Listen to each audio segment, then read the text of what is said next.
Poker's legendary champions, next generation stars, and tireless ambassadors of the game, sharing their wisdom and guiding your journey to high achievement on the green felt.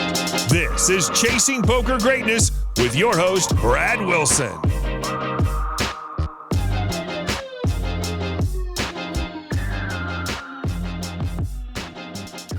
Yo, what is up? Welcome to Chasing Poker Greatness. I'm your host, Brad Wilson, and I am super pumped to have you with me here today. From over-the-top TV personalities to the nearly anonymous online grinders cashing out thousands of dollars a week to the leaders of poker media, we're going in search of insights and advice from the world's best poker players and ambassadors. You'll hear words of wisdom and words of warning. You'll look at what keeps them coming back to the table and what they do with their downtime. You'll be able to examine how they think, how they deal with the ups, the downs, and the almost endless repetition that comes with playing one hand after another for days, weeks, months, and years. Some of them have shaped the game. Some of them have grown the game.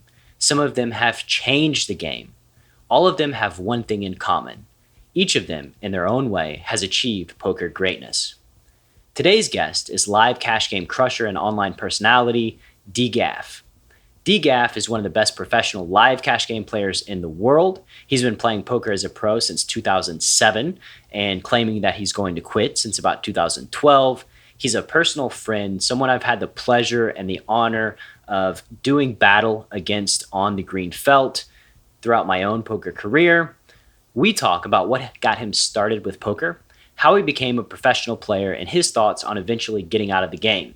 He'll share the reasoning behind his somewhat paradoxical views on why you should love the game, why you should work tirelessly to get better, and why you shouldn't be looking to make poker your full-time job and career. For more than 10 years now, he's been crushing high-stakes live poker games. As any poker pro will tell you, though, it's not all roses and rainbows. From huge highs to rock-bottom lows, shady people, and even a brush with the Hells Angels, he explains what daily life in card rooms and casinos can be like. His posts on the 2+2 poker forums have earned more than 2 million, yes, that's million, views. He's a successful podcaster himself, publishing not one, but two well-reviewed podcasts. He co-hosts the mental health call-in, or should I say, mail-in show, Solicited Advice, where a psychiatrist and professional poker player get together once a week to record a podcast over some Belgian beers. That's their description, not mine.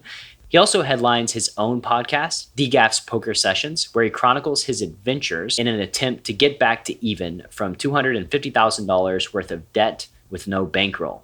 He'll soon publish a book about his life and adventures in poker titled The Long Run, and he's put together a collection of some of the coolest poker apparel and accessories to hit the market at pokerrags.us. He is, without a doubt, one of the best liked and most respected players to ever take a seat at a poker table, and it's truly an honor to have him with me as today's guest. I can only hope you enjoy listening to this as much as I enjoyed recording it. So without any further ado, let's let DGAF speak for himself. DGAF, my man, how you doing today? I'm doing good. Thank you. How you doing? I'm doing great. You're a good friend of mine, one of the guys that I had the pleasure of meeting and building a relationship with in my time in LA. And, you're a high stakes crusher. You're my people. So I'm super pumped to talk to you. Me too. Those were good times, huh? Amazing times. And I tell everybody about those times playing cards and traveling and live that the relationships that I made were so much more memorable than the actual cards that were being played. Of course, that stuff doesn't matter long term. It's all about the people. No, and I still remember the look on your face when you lost credit card roulette that night that we stayed out till 5 a.m. drinking. This is like every night of my life, man. Remind me where we were. I don't even know where we were. It was 5 a.m. I had a flight at like 9 a.m. We had played basketball with Corey and Jesse and Mike, and we went out to drink afterwards, and it was like $1,000 tab. Everybody had side bets, and you didn't fade credit card roulette. You were on the hook for like 15 or 1600. That doesn't surprise me at all. Yeah, but I will say though, I think you got the best of it. Me being a lightweight, not a heavy drinker, not a heavy eater, I would say that percentage-wise, I think that long-term you crush me. Oh, I'm always going to get value in those. When we're chopping it up evenly, like at a dinner or whatever, I'll get value just based on, I'll have at least, one more drink than you. Oh, at least 5 more drinks than me. Yeah, I mean, I don't know how long dinner was or whatever, or what we were doing. Sounds like we were doing something fun, though. We were having a lot of fun. It was a good time. That's good. So let's start this out by, let's tell the audience your story about getting into playing cards for a living. How'd that come about? Okay. Well, I was always a card player, even as like a really small kid. I loved it. I just loved like the strategy, but more than the strategy, like the psychology of it, the reads, the giving off fake tells, stuff like I just always loved that stuff. And so I always played, and I always did well with my friends, and I even played before the boom. I was like the kid in the Indian casinos before the boom with all the old people. I was playing high-low stud, limit hold'em. There was no limit hold'em. And then, just working shitty jobs the whole time. And then I remember the day that No Limit broke. Moneymaker had just won. ESPN did a great job broadcasting that. And then they started a game at my local casino, Viejas in San Diego. And I jumped in it right away. And like maybe 10 minutes into it, I ran a really horrible bluff, but it worked. I just like called down with an open ender, missed. And then the guy with the obvious overpair, the old man, checked me, and I just stuffed it. Like, I don't know. It was just impulsive. I just said, I'm all in, because I missed my draw. And yeah, it's hard to win. Hard to win by checking. He showed the overpair and folded it. And honestly, since that hand, I knew like No Limit Hold'em, that was my game. And then I started trying to get good at it. I read, there wasn't much to read. Really, it was just like Super System and like Theory of Poker, maybe a few other things. There was not much out there, which was good, I thought.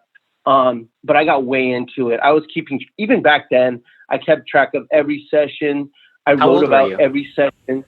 What's that? How old were you? I was probably, so it broke in 2004. So I was 30 years old, but I was in the casino since I was old enough to be in them. I'm 45 now. Wow, I was just doing the math. I was trying to calculate it in my head. I was like, man. Yeah, can you believe I'm 45 years old? I can't. And you can still crush me at basketball. You're I don't know, man. I don't know. I guess it's been a few years. It's yeah. I don't play much basketball anymore. But yeah. So then I got really serious about it, and I had other jobs, and I was doing well, but I didn't really go on a heater for a few years, and then I went on a heater, which is how everyone becomes a pro, pretty much, one way or another. They either bink something huge, or they just go on a heater at their card room, and that's what I did, and that was like in 2007. And I said, I have a job. But what was your job? I actually had moved up. I started out as a delivery driver at a company that got ended up getting bought out by Grubhub, and I just moved up. I was kind of like really thirsty to move up in life. I was getting married and all that, and I moved all the way up to regional manager within a couple of years. I just applied myself, something I hadn't done very much in my life, and so I had that job, and it was a cool job. It was actually, interestingly, I was in charge of San Diego and Las Vegas. Those were my territories. I was flying back and forth. It was cool having people to manage and develop and all that, but I wasn't making anywhere near what I was making at the casino at night. So I wasn't getting any sleep. So I finally had to choose, one, and I chose the one where my hourly was way higher. What did your wife think about that? How'd that conversation go? Well, I don't remember actually how that went. It was, I don't know. I don't think it was too tough of a sell because I was bringing home so much money anyways. And yeah, it just wasn't that hard of a sell. I don't think. I think some family didn't really like the idea. I mean, this was 2007. There weren't a ton of poker pros at this time. So, yeah, it wasn't like a very common thing. But It's still not super common, I don't think. I think we're just so much in it that we're so immersed in it that I still, to this day, when people ask me what I do and I say I'm a poker pro, the first question, it's always the first question. You can make money doing that? That's like the first question that everybody always asks me, even today. Really? Mm-hmm. Yeah. I mean, I usually get asked, like, do you count cards or whatever? Oh, my God, that one too. Yeah. Do you count cards? They're always disappointed when I'm like, no, not at all. And I'm pretty shitty at math too. Let's put that on the table right away. There's no way you're shitty at math. Are you really? I don't know. No. I guess it depends on who I'm comparing myself to. But yeah. I think that's the misnomer, right? You got to be really good at math to play poker professionally, and you really don't. You need to be able to guesstimate and size things up in your head. But other than that, you don't need to be, I don't know, who's a math wizard? See, I don't even know who a math wizard is to compare it to. Well, that's because math wizards aren't very popular. Russell Crowe. You don't need to be John Nash. Crowe. That's who it is. You don't need to be those guys. No. But yeah, that's my story. And then I have been a professional poker player ever since 2007. Trying to get out of it, trying to transition out of it now. It's been a long time. So let's talk about that, because that's something that I find interesting. A lot of people listening to the show right now, the show is Chasing Poker Greatness, right? So right. What about poker in the long term is leading you towards getting out of the game? I'm glad you asked that. I'm pretty passionate about this. So that's good. You have people that want to be great at poker, and I'm all for that. Be great at poker, play often, play as high as you can, responsibly. Sure, if that's what you want, go for it. But never make it your career, because most likely, if you're getting into it, you are on, like, if you're considering going pro, you're on some kind of heater that most likely, I mean, there are outliers that stay on that heater for a decade or whatever, but most likely, you're not going to be in a few years, and it's going to be a lot different. The games are going to get tougher, but more so, you're just going to stop running hot. And that aside, the lifestyle that seems so great, it might not seem that great in 10 years when, like we were talking about, traveling around, staying up all night, credit card roulette, that stuff's a blast, right? But then fast forward 10 years, you got kids, you're like, you want to be like their basketball coach, and that means you got to be up early in the morning, and now the game's good though. The game's good after midnight. I really believe that you should never make it anything more than like a supplemental income, a side job, or decide to do it full time, but know you need to get out in a few years, because life's going to get a lot more complicated when you get older. You'll probably have kids. You might have relationships that you want to spend time in. You might not want to be at the casino all night. Yeah, for sure. And I can definitely empathize with that. And I would add something to that. And for the people starting their poker journey on that heater, and I'm one of those guys. I'm the typical person, right? I was on a cash game heater, and I binked a tournament for like 15,000 really quick. Boom, you're a pro. That sort of, boom, I'm a pro. And I've been able to maintain the success over these last 15 years. But the flip side is like, always be looking for different sources of income as a poker player, something that you can rely on that's stable while you're riding the heater. No matter what it is, just try to figure out some other income stream, because that becomes, it's not super valuable. It's not making 2K a month or 1K a month. It doesn't feel super valuable when you're on a heater and you're crushing and making 200K a year. But when the downswing happens and things are going horrible, that little income stream can make all the difference in the world. So obviously the journey of a pro filled with highs and lows. We started, your career started on a heater. Tell me about a low. Tell me about your rock bottom. Okay, I'll get to my rock bottom, but so I kind of decided to go pro in 2007, and it coincided with a heater, as everyone's does, but mine was just like a cash game here. I never had like a serious tournament bank or a jackpot or anything.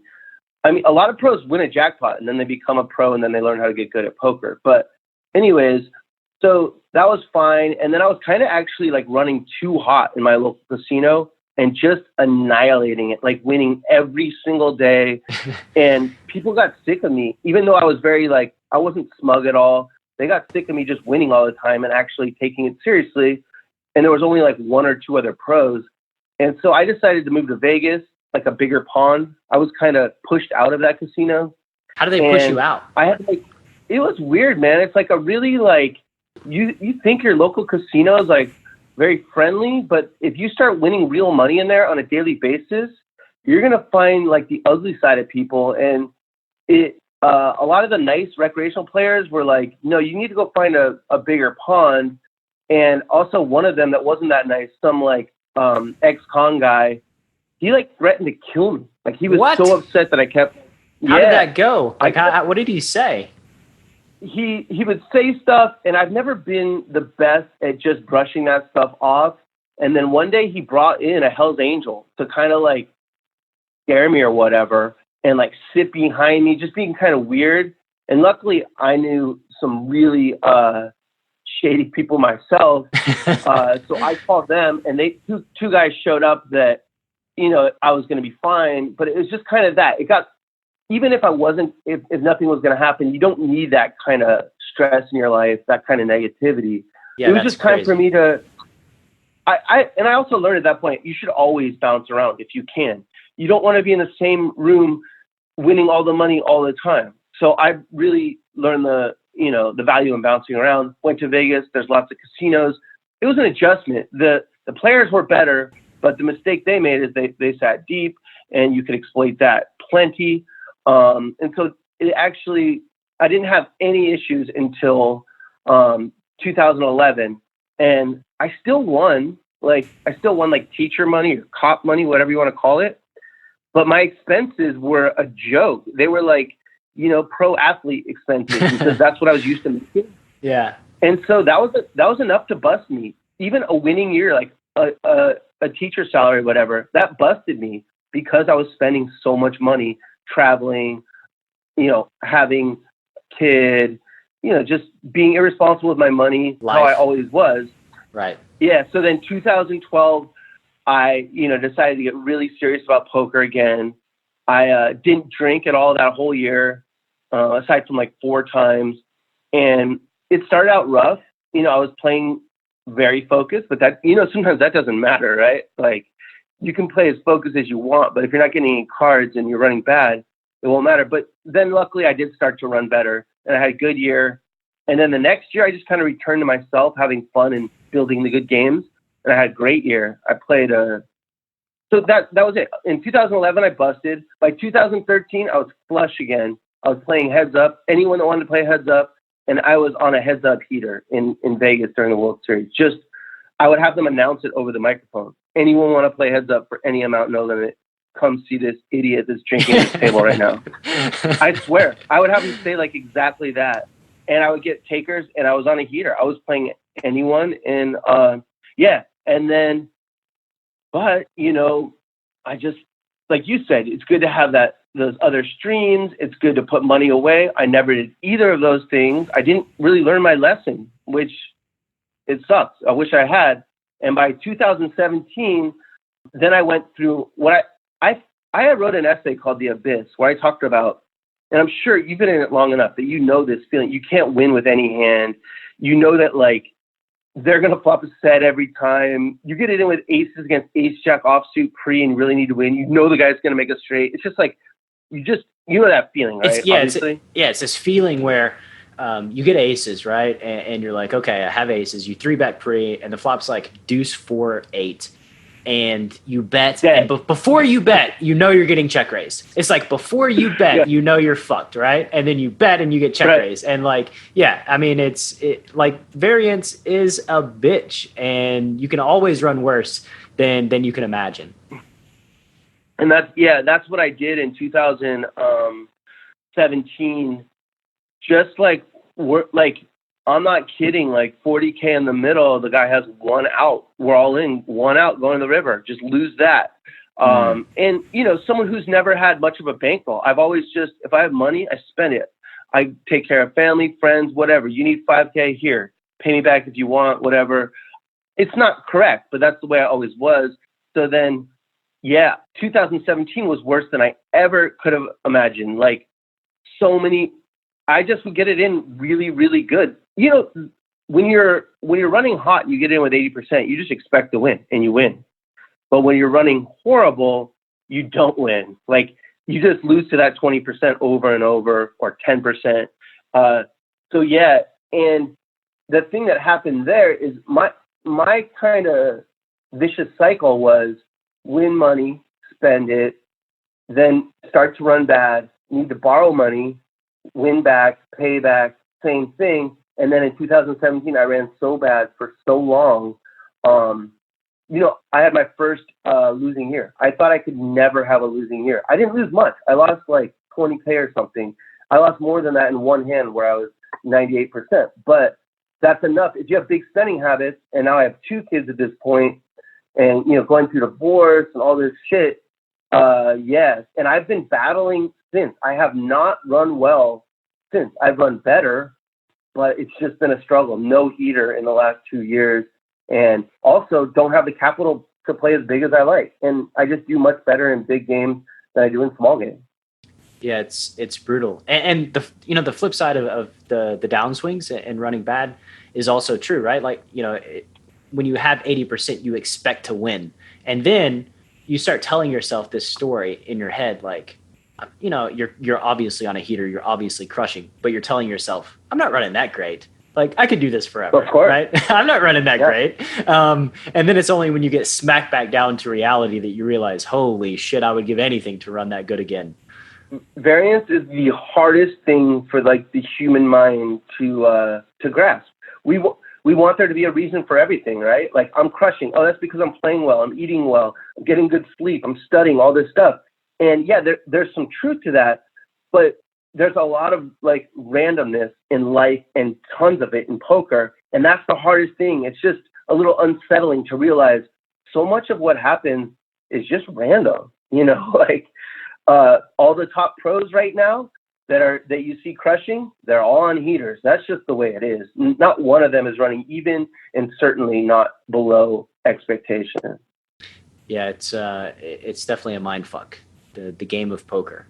If you play it like, go ahead.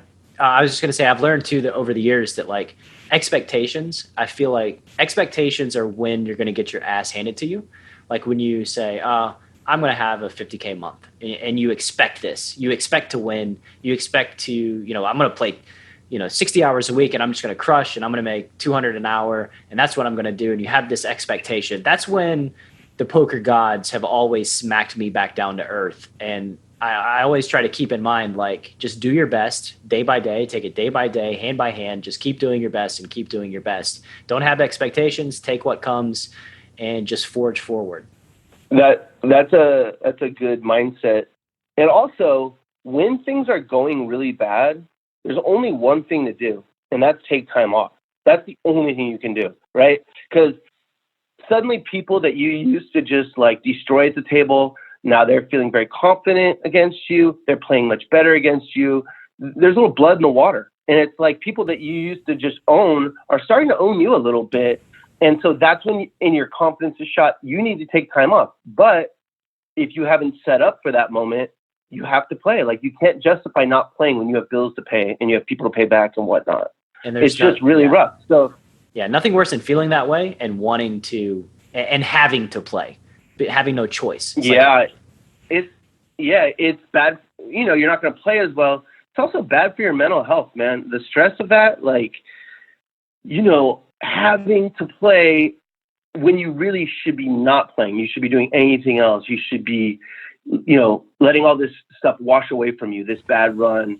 You should be focusing on healthier things. But no, you have to play because you made poker your career, and that was fine. But now it's, 10 years later, and yeah, it's not a great spot. For sure. Let's change gears a little, and Sure. let's go back. What would you consider your greatest poker success? My greatest poker success was, and I don't know if this is what you're looking for, but when you asked the question, it just popped in my head. So I have always struggled with getting, aside from money, getting some value out of my career. Like, it's a hustle. It's a soft hustle. Poker is. It just is. You try and keep people at the table. You try and get them to play bigger. It's just a soft hustle. That's fine. That's the nature of the game. But I wasn't getting anything out of it. And I was feeling a little bit empty, despite like paying my bills every year and being a good person, I thought. So I found a way to get some value out of that. And I started creating content, and I did it for free forever. My 2K thread on 2+2, where I kind of taught others how to be good for the game, how to not be greedy, how to not be short-sighted, and being good for the game, sacrificing a little bit of EV here and there that's actually the smartest thing you can do for making money long term. And you see some of the most successful pros nowadays, they've kind of taken that and ran with it. If you watch Garrett play on Live at the Bike, he's a really good example. He sacrifices little bits of EV here and there by talking, by giving action when he knows it's probably not plus EV pre-flop, but the guy needs action. And so that's the thing that I'm most proud of, is that I was able to find some meaning in my career, even though I'm still trying to get out of it. I want to become like a recreational player. That's my dream now. But I've been able to find meaning, and now I have more content. I do a poker podcast that at least entertains people. Yeah, so I found meaning in a job that really doesn't have a ton of meaning unless you go out and seek it, I think.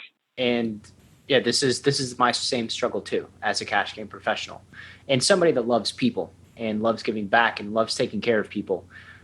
What my biggest struggle has been that the game is, like you said, it's a hustle. It can be predatory.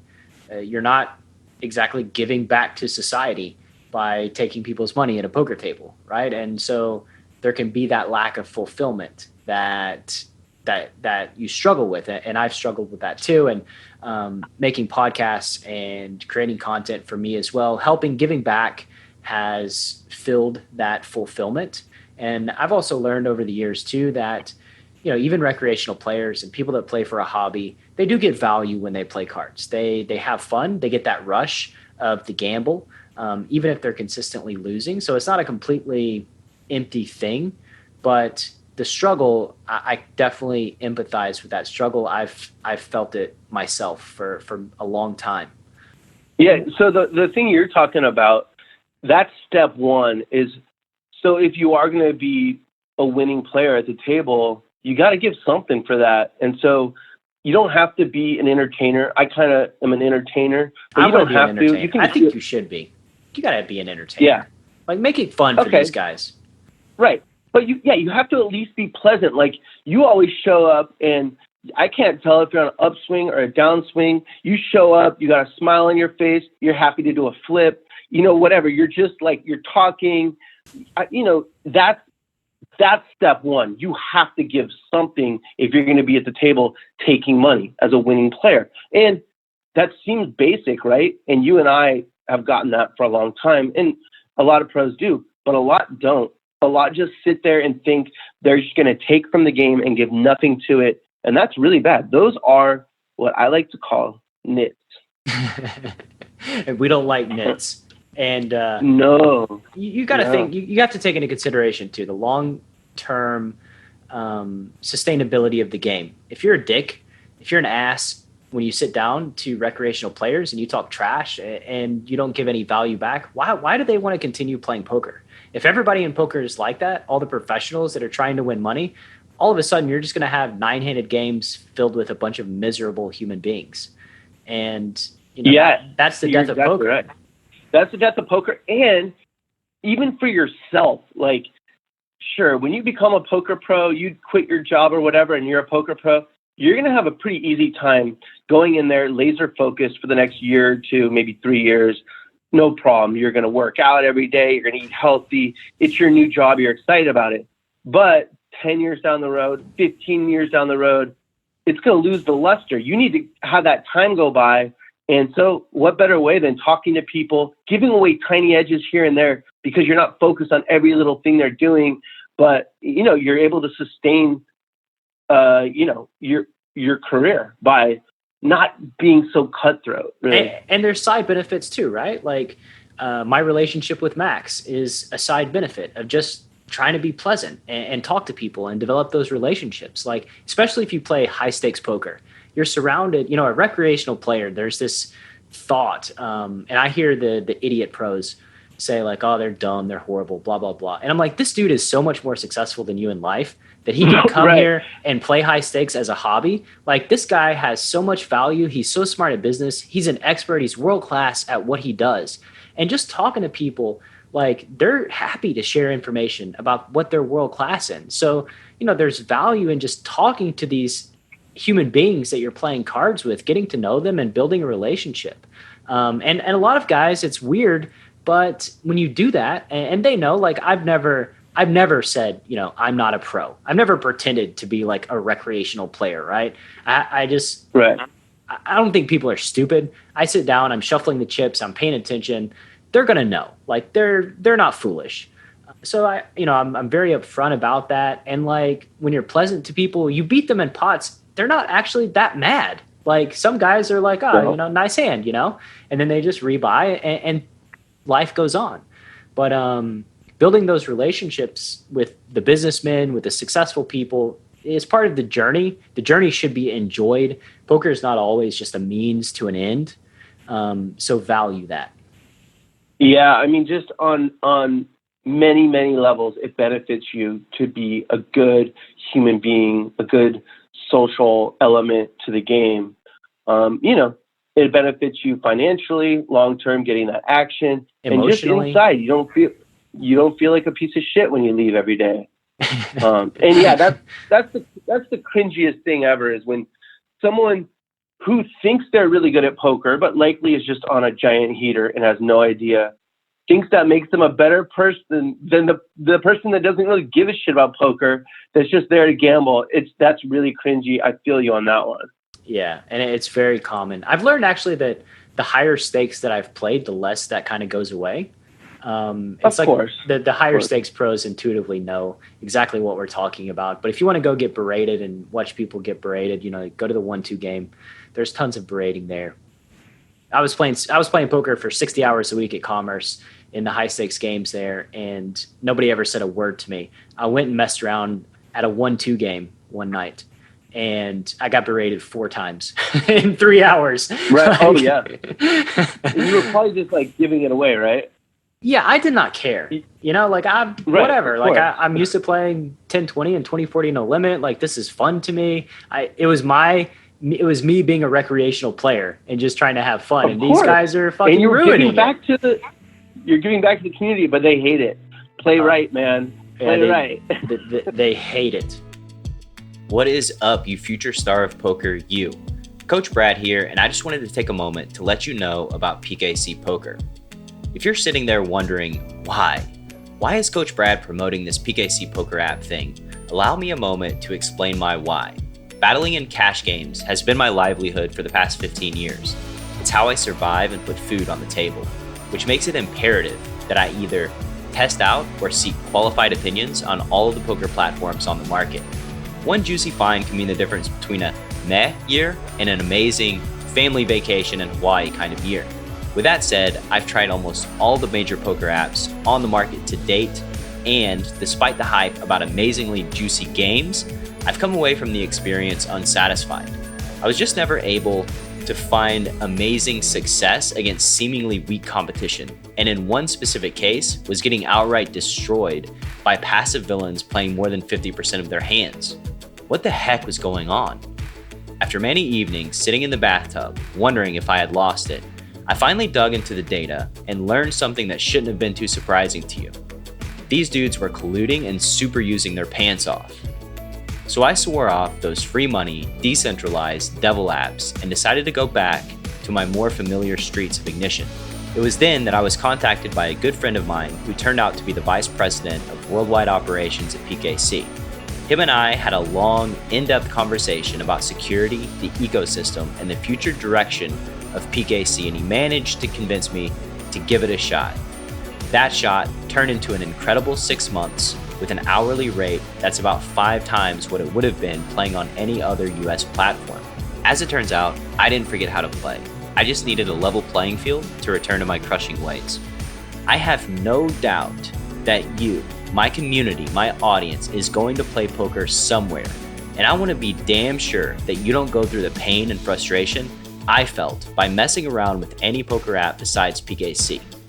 This is why promoting PKC is a no-brainer. I love my community, and I want to put you in the best position to succeed at this game that we both love so much. So if you'd like to join me in the streets of PKC, simply head to enhanceyouredge.com/PKC and get your invite code to play. You must have an invite code, and you must be 21 years of age or older. One more time, that's enhanceyouredge.com/PKC. Best of luck, and now, on with the show. So let's, what is your process for regularly improving your poker game? What does that look like? For me, I'm so far down the road right now that really it's just about going in mentally ready to play, like not too stressed out. I got to be rested, but I also got to be calm. I don't really like do, I check out some training site stuff, but for me, it's just almost all autopilot. It's just, take all the variables, weigh them correctly. I like the way that I do that, like naturally, and what I've learned over the years. So it's not about improving my game as much as it's about proving my state of mind when I go in there.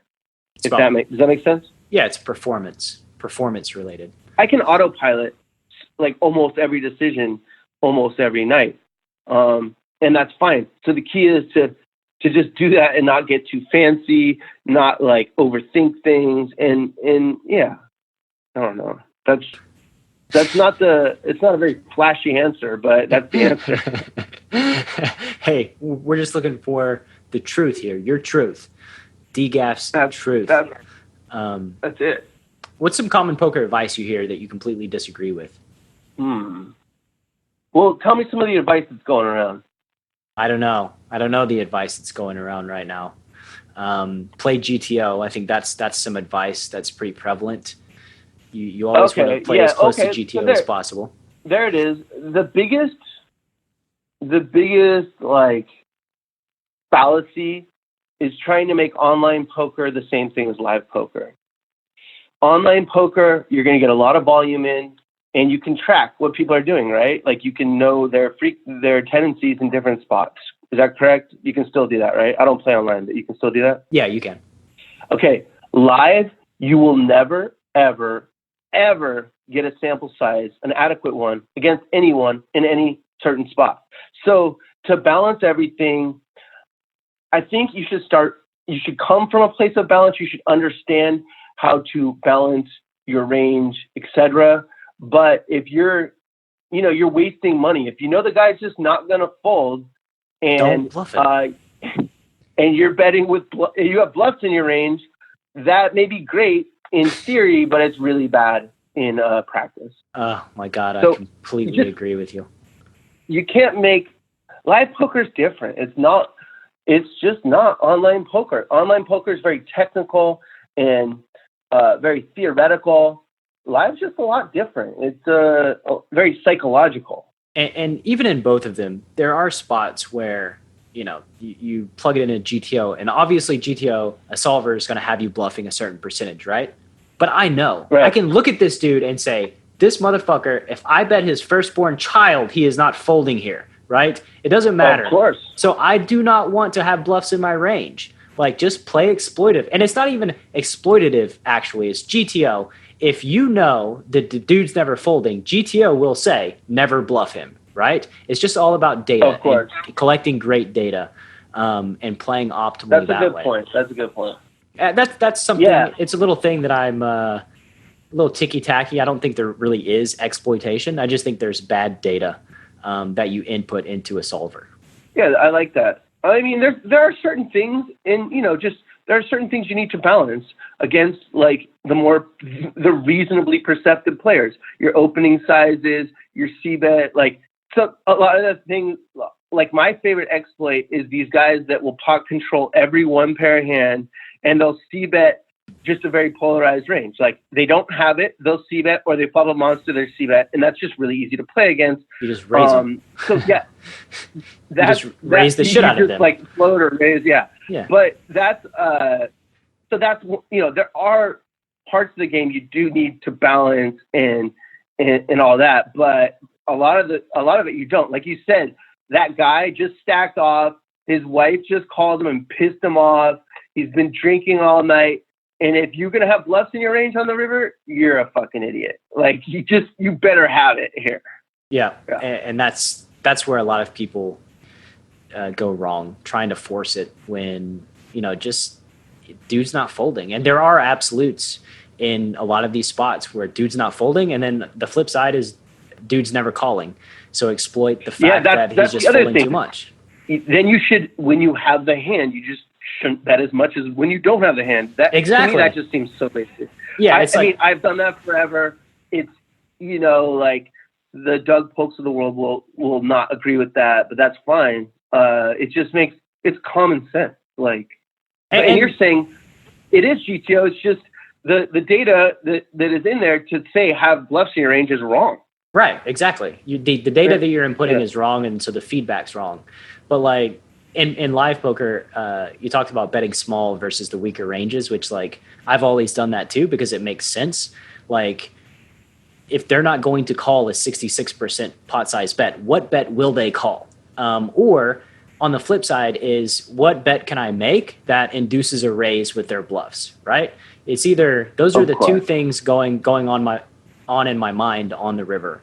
And with live poker, there's, like you said, it's psychological, and that those spots where villains are super weak, say it's a $3,000 pot and you bet 175 on the river. There's a psychological element that like guys don't want to fold. They look at the pot, they see the pot so big, they look at your bet is so small, and there's this social pressure too that like they don't want to look silly on the river. So that can induce. You're questioning their manhood. Exactly. So that induces the raise, and then you get the value that you wanted. You have to be clever in extracting value. Yes, agreed. So 2007, 30-year-old DGAF. Let's imagine that dude is right here sitting next to you, and you have the chance to give him some wisdom. What would that wisdom be? You know what? I actually did get this wisdom at that time from someone who had been around, and he said, always come up with your exit strategy now. Yes, I know you're crushing the game. You're destroying it. Come up with your exit strategy now. There'll be a time when you don't want to do this, or you'll start running poorly. And someone had that talk with me, but I didn't listen to him. I'm a little bit hard-headed. So how did it make you feel when you had that talk? What were you thinking? You don't know, man. You don't know how good I am. You don't know how much I love this game. Like, even if you are really good, you're not going to love it.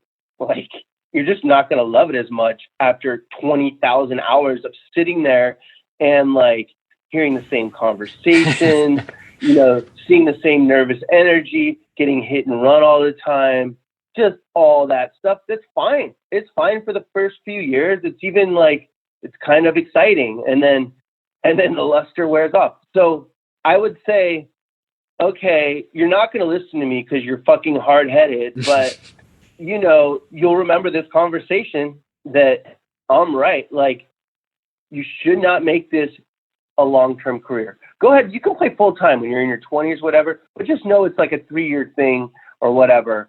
And it's just, you're going to want different things in life. You're going to want less stress. The swings are fine, right? When you start out, but then like as it goes on, it accumulates. Like the effect of it of just swinging all the time sucks. Every time you lose a big pot as a big favorite, it gets worse and worse as you get older. I think that's just the way it is. Yeah. So I would have the same conversation the guy had with me, but Yeah, I don't know. I think a lot of people will listen. A lot of people, I've said this a lot in my thread, and I've actually, quote unquote, saved some people from making poker their career. They still play. They play well. They play high. They play the biggest games. And if you've noticed, you don't play a ton of live anymore, but the rec players, there's not much difference between them and the pros. Like, a lot of them are just as good, and they're less stressed, so they're playing better. And I think that there's still value in playing this game for a living and making it your income and trying to do it long term. But, it's a game, right? And I've played millions of hands of the same game. And you have to think to yourself, at some point, this gets a little redundant, right? This can get a little boring when you see the same situations. You're playing the same 18 holes of golf over and over and over again for 15 years straight. So try to achieve balance. Look for balance specifically and different income streams, and just protect yourself. Build that bubble to where poker isn't necessary. And if poker is not necessary, then it's fun. It's a treat. It's it can be a large percentage of your income, 60, 70, 80%. But still focus on trying to find those other streams. Well, you said it exactly right, too. Like, at first, it seems great. Like, I would love to play golf every day for the next, year or whatever, or 5 days a week for the next year, the same course or whatever. But after that, I always compare it to, like, porn. Like, think about when you're, like, in your 20s, how awesome it would be to be a porn star. Like, you're having sex and you're getting paid for it. That's what it kind of feels like when you're a poker pro. But then now be 45 years old and you're like, I don't want to go fuck right now. I have never heard that analogy. I don't think I've ever had that desire, but to each their own, sir. The dream job becomes a nightmare job. I think that you make it a career. Right. I think, when I was 22 years old, and I remember I was with a friend and my mom was around and we were talking, and my friend said, I'll never forget. He said, Brad never has to have a real job again. Brad never has to work or have a real job again. Right. And that's always stuck with me. And that was the feeling, right? When you first start, it's like, holy shit, I don't need a job. Like, I can do this thing. And it's exciting. It's an adventure. But like you said, life goes in seasons and things change. Yeah, I mean, look how many people. I know No Limit only broke, and that's when it became really profitable. But just look how many people have made it from the start to now and are happy. People that haven't banked, of course, if you bank something huge, that's different. You start investing. Like John Sin, he's probably set for life, right? He won the main event. He played. Do you remember playing with him, or was he after you? I don't know. Look, I'm going to show some ignorance here. I don't know who's won the main event like the last 10 years. I haven't kept up with it, tournament poker. So this year, why can't I think of who won it this year? I don't know who won it this year. But the guy that won it last year was a Commerce Reg, and he was playing in the games that we were playing in, but I think he may have come after you. Mm-hmm. I think maybe he was playing 5-10 when you were there, and then he moved up when you went when you stopped going to Commerce.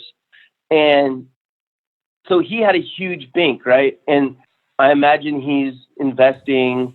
And so, he can always be a poker pro, but he had that huge anomalous bank.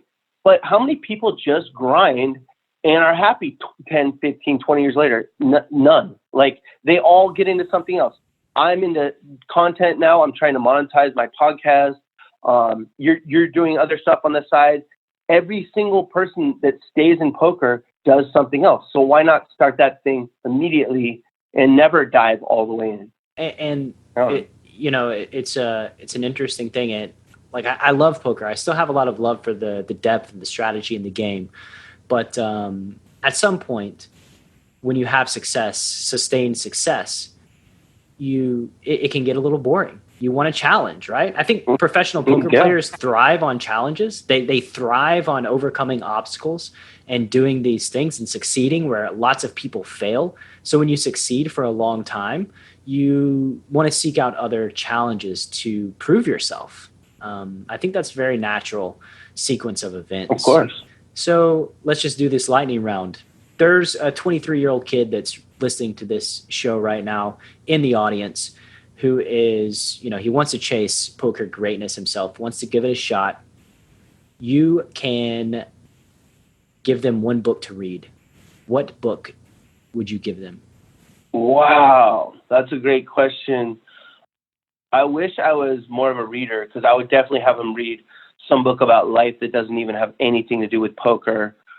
But I think, like, for me, like, Theory of Poker is it's so old and it's not even outdated. It's just the best book with understanding EV, just like the basics that remain the staples of winning money in poker.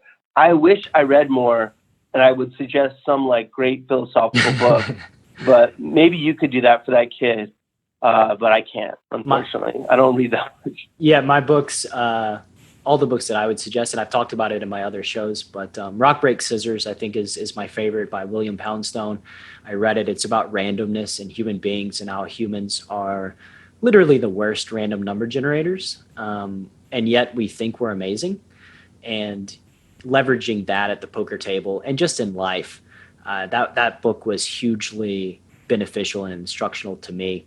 But all my books that I would give 23, 24-year-old kids, they all would improve their poker game, but they're more life than specifically poker. Yeah, that one you mentioned sounds great. Like, if you can understand variance, it's going to help you, or just have a little bit of a grasp on it, which almost no one does. It'll improve your poker game for sure and help you handle the swings better, but it'll just make you better at life. You'll understand that if you're doing really well, you did run hot in different ways, genetics, upbringing, something.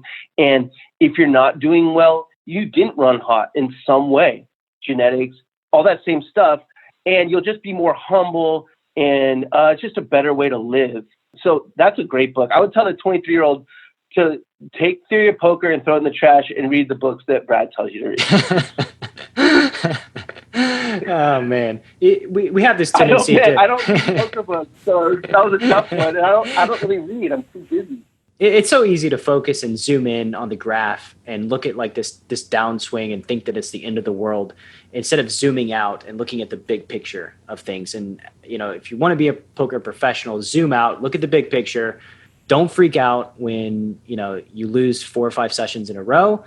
These things happen. Just keep your mindset right and forge on. I would also just add really quickly, one thing I'm very passionate about, and there are different books on it, is focused breathing. You can use it to relax. You can use it to meditate. I use it at the table. I know a lot of other pros now do as well. I use it away from the table all the time. If you can learn to, the moment you're having any kind of negative emotion or you feel too wound up, to just have it kick in, I need to do some focused breathing, that will change your life a ton. What's a resource that the audience can go find that out? What do you use? They could download Headspace. They could download that app. And yeah, using a breathing app. At first I was like, what, a breathing app? And then, yeah, a breathing app. It's great. There are several of them, but Headspace is the one that people are, most keen on, it seems like. And, it's life-changing. I used to have a lot of, I thought it was anxiety, but it wasn't. It turns out it was nervousness. And I don't have much at all anymore, because the moment I start to feel that shit coming on, I do some focused breathing. And after you use the app for a while, you can learn to do it without the app. I do it in traffic. I do it all the time. And here's another thing that I've learned. I learned it from my buddy, Adam Creek. He's an Olympic gold medalist. And I asked him, what did it feel like? He was rowing at, I think it was Athens, or maybe it was Beijing Olympics, 2008. He was in his boat. They're about to compete. They're the favorites to be the Olympic champions, right? They're multiple-time world champion. And he was telling me, like, he's talking to himself. He's like, thank you for this nervousness. Thank you for this anxiety. Thank you. And I'm like, why are you thankful for that nervousness, that anxiety? And he said, it's energy. That's what it is. Like, you can funnel it in a negative way where you ruminate, or you can funnel it in a positive way where you focus. So he's very thankful for that anxiety and that energy. And I'm a huge proponent of meditation as well. I love it. I think that, focus And cultivating our awareness is one of the most powerful things we do. It's like lifting weights for your brain. Yeah. So 100% check out Headspace. You can check out Calm, any one of those apps. The most important thing is just do it. Make it a practice. Invest the time and energy into getting it done. Yeah. It doesn't take long. It takes me like 2 minutes. If something happens that really bothers me, it takes me 2 minutes if I do it correctly to get back. That 2 minutes is not bad. That's a massive plus EV play for 2 minutes. Yeah. What's something that you used to strongly believe about poker that you've recently changed your mind, and what led to that change? Let's see here. That I used to strongly believe about it, and it's changed. I would say, I think people talk about game selection, and it's important to be in good games. Obviously, that's where the money is. Doesn't matter how good you are. If you're sitting in some nit festival, 9-handed, 2-blind game, you're not winning shit, running even. So it's important to be in good games, but rather than game select, you should game cultivate. You should make the game fun. Put the straddle on. You're the pro. You got to start giving little bits in EV, and then others will follow along. And you have to manage the nits. Like, unfortunately, you have to be a little bit of a vigilante at the poker table. So I don't game select. I don't go look for good games. I make them out of thin air. How? I sit down. I mean, not everyone can drink when they play, but I can just have a few beers. Even if I'm not, I can talk. I can put the straddle on. I can say jokes. I will not think because I've won a lot of money in poker and I think I'm good at it. That doesn't make me think I'm anything as a human being. Like, being a human being is separate. And so I just try and connect with people, and I cultivate games. You will see, like, I can go to any casino, and if their biggest game is 5-10, the next morning you might see a 20, 40, 80 going. It's just, and how did I do it? Just being chill, being me, having fun, not taking myself too seriously, making the game fun. I didn't game select, I game cultivated. Yeah, that's such an awesome answer. And I found there's this interesting psychology that happens, especially if somebody's like you, right? You're playing heads up, you're starting games. When I play online and there's screen names involved, take it back in like ultimate bet days, right? I sit down at a 6-handed table by myself. All the games are horrible. The regs don't sit against me. The regs don't want to play me heads up. So who sits against me? The recreational players.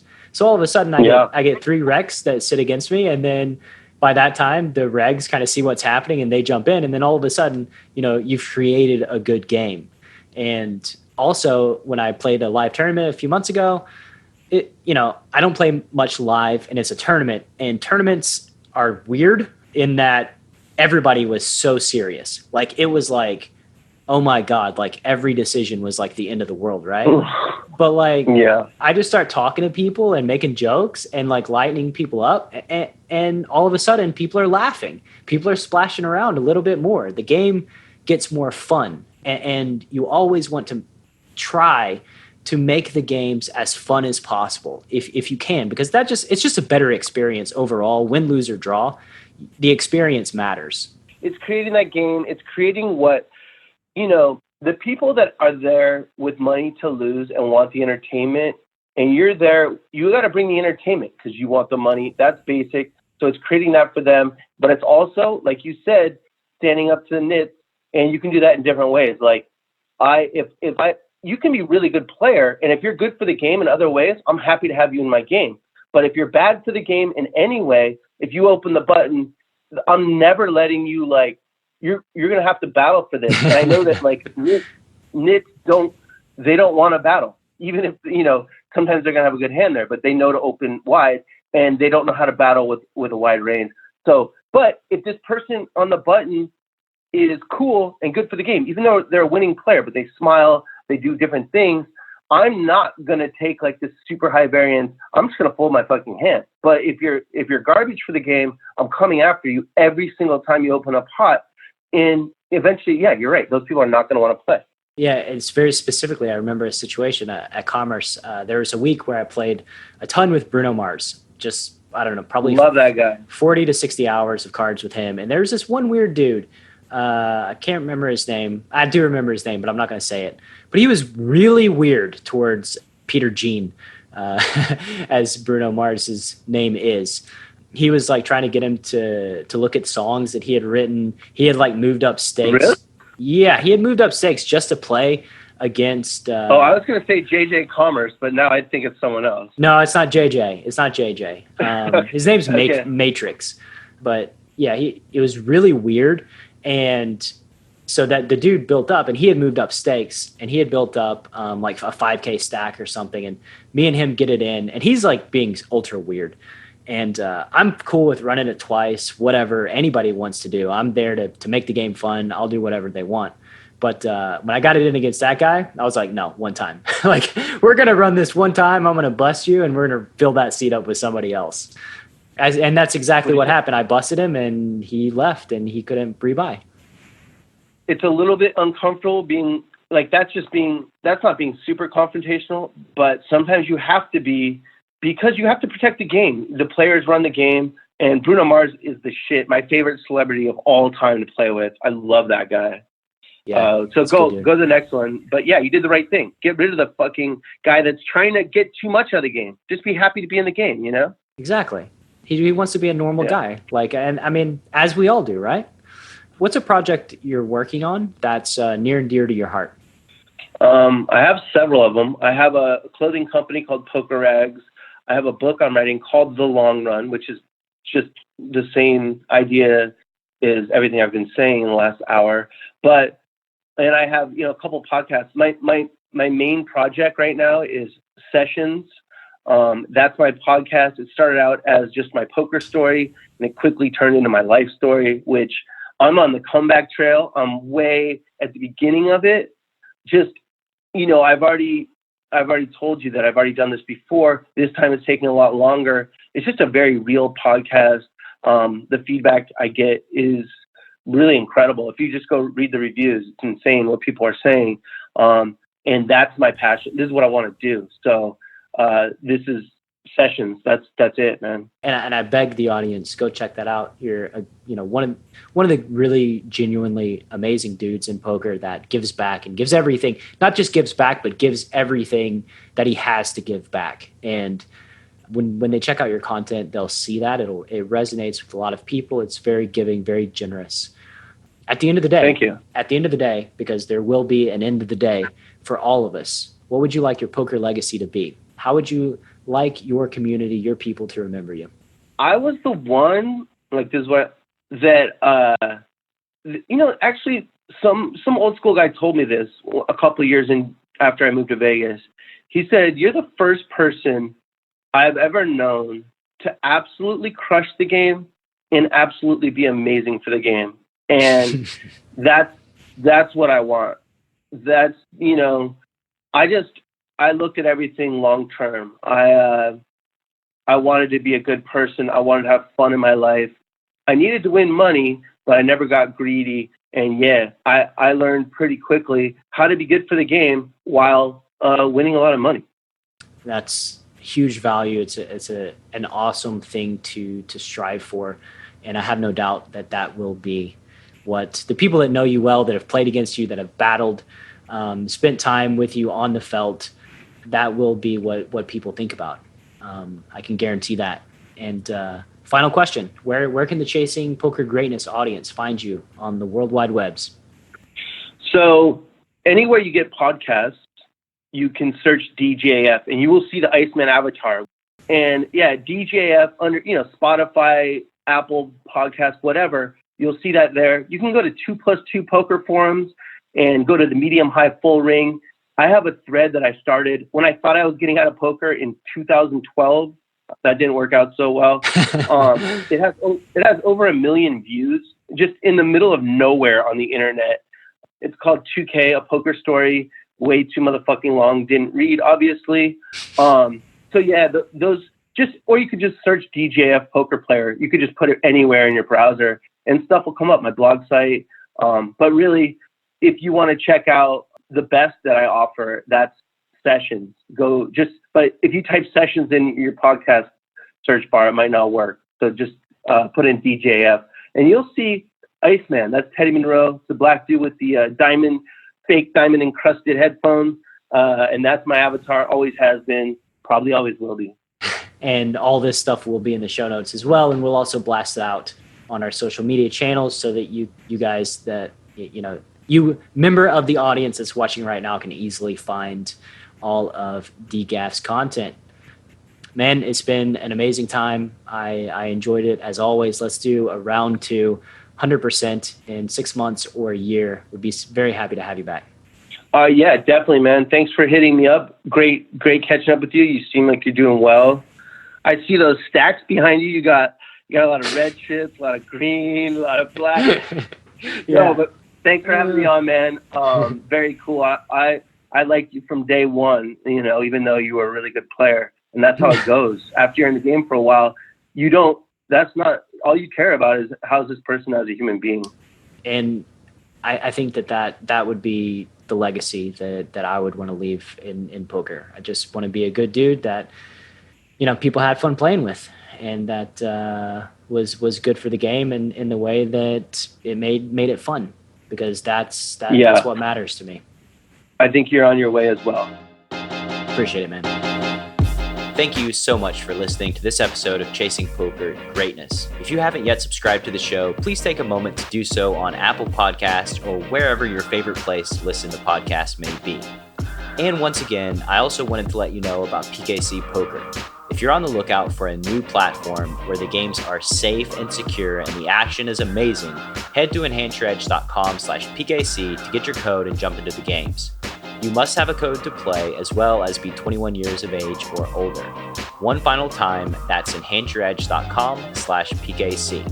Thank you so much, and I'll see you next time on Chasing Poker Greatness.